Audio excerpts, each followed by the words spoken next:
Hi, I am James Yin, a veterinary nurse by profession based in Kumasi and engaged with Jogovet Limited Company. At Jogovet, we supply animal production inputs such as animal medication, equipment, and counseling. I came in contact with Meka on YouTube, then proceeded to join their WhatsApp channel. From then on, I have become one of their ardent consumers. The inspirations and transformations I have had from their content are numerous. Time will elude me if I should list them one by one. I can confidently say I have my passion for reading and assimilation back. At Meka, we believe consistent reading with purpose transforms your mindset, career, and life. Subscribe to the Meka podcast on YouTube for insightful book summaries, engaging discussions, and practical lessons made for busy Ghanaians like you who want to grow.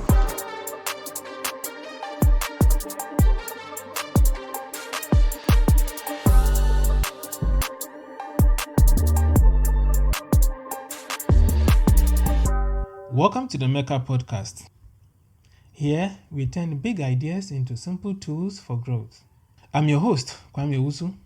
Today, we are talking about something that affects leadership, policy, parenting, even your everyday life. It's called perverse incentives. And to start, let me tell you a true story that almost sounds like a joke, but it seems it happened. It's always referenced. So let's get started.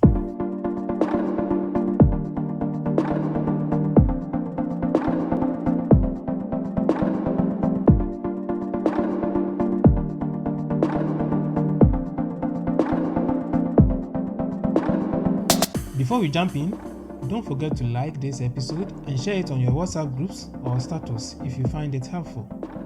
Also, hit on subscribe and tap the bell icon so you'll know the moment we drop a new episode. Alright, moving ahead. In the early 1900s, when India was under British rule, cobras were a big problem in Delhi. They were everywhere.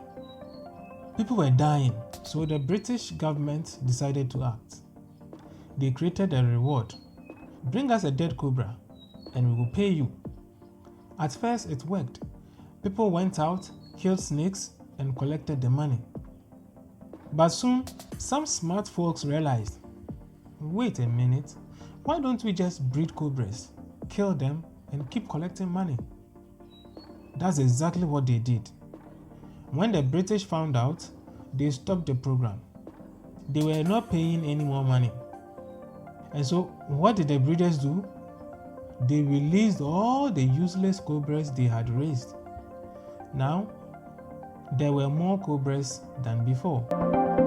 That's what we call the Cobra Effect. When a solution backfires because people take advantage of it. So let's define perverse incentive.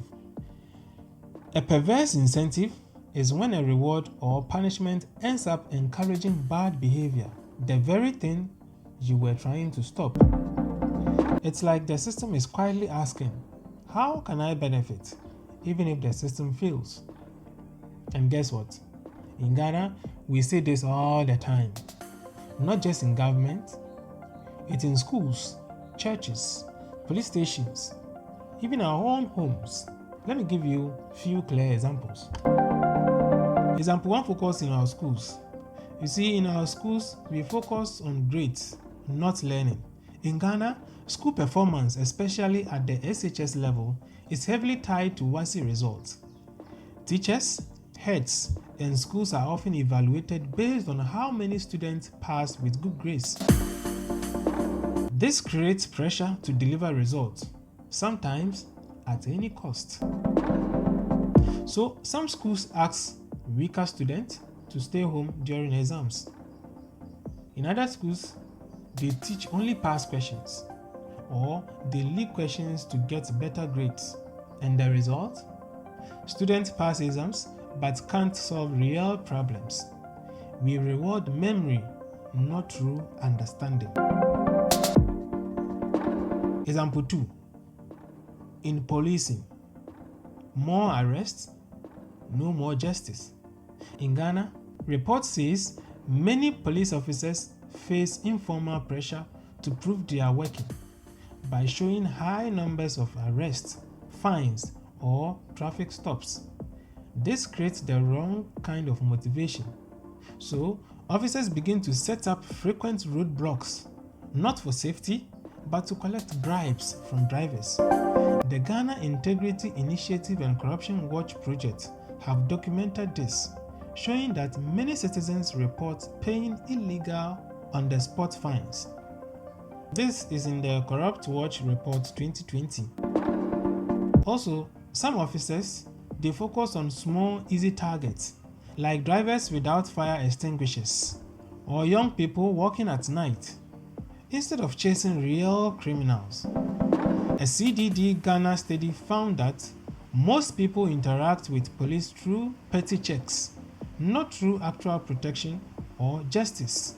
Now, this report was by Afrobarometer, Ghana Police Public Perception Reports. Also, for some officers, in some cases, they even arrest innocent people during mass swoops just to inflate arrest numbers.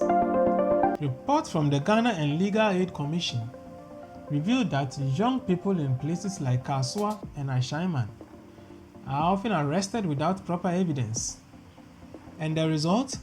We end up with a police system that rewards numbers, not justice. People lose trust, and real criminals often go untouched, while ordinary citizens are harassed. 3. In government, bigger projects, bigger gains for them.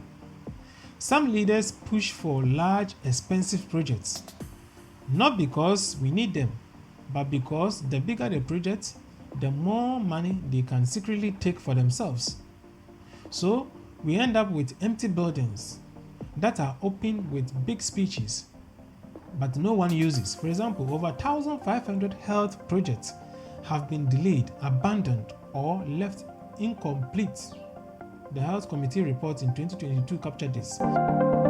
Also, we end up with roads that are started but never finished after campaign season ends. The Auditor General's 2021 report showed millions spent on roads that were left hanging. We also end up with boreholes that stop working just months after they are built. A study found out that 3 out of every 10 rural water projects fail early due to poor work and no maintenance. Ghana report on local government corruption captures this. And the results? Ghana spends more, but the people get less. The money meant to help citizens quietly ends up helping the few in power. Example 4. In parenting. Some parents only praise their children when they bring home good grades and get angry when they don't. So what happens? Children memorize without understanding, just to pass. They hide their mistakes just to avoid punishment. They act like they understand just to look smart. And the result is, we raise kids who fear failure, copy to impress, and learn only to be praised, not because they enjoy learning. Let's cite another example. Example 5. In churches, money meant blessing. Many churches in Ghana and across Africa teach that giving more money means you get more blessing. This idea pushes people into a form of spiritual competition. Some pastors promise miracles or breakthroughs in exchange for big offerings. In extreme cases, churches run gold, silver, or platinum donation tiers, where the more you give, the more blessings you are promised. And the result is, faith becomes a transaction, not a relationship. People give to be seen, not to save others. And those who can't afford to give often feel like God doesn't love them. Anyway, so why is this a big deal? Well, perverse incentives are dangerous because they quietly change our culture. They make cheating feel normal. They make truth feel risky and real growth feel impossible. They reward activity over real impact, and also they reward looking good over doing good, loyalty over competence. And when the reward system is broken, a country can't move forward. So how do we fix this? We don't fix this with speeches. We fix it by changing how the system works. These are few ideas. 1. Reward the right behavior, not just results. Don't only reward good grades, also reward improvement, effort, and creativity. 2. Measure outcomes, not just outputs. Don't just count how many galamsey pits are filled. Check if the rivers are clean and farms are safe. 3. Be transparent. Let everyone see how public money is used. Make school placement and job recruitment public and open. 4. Celebrate real values. Honor honesty and hard work, not just who is the richest or loudest. 5. Keep systems simple. The more complex the rules, the easier it is to cheat.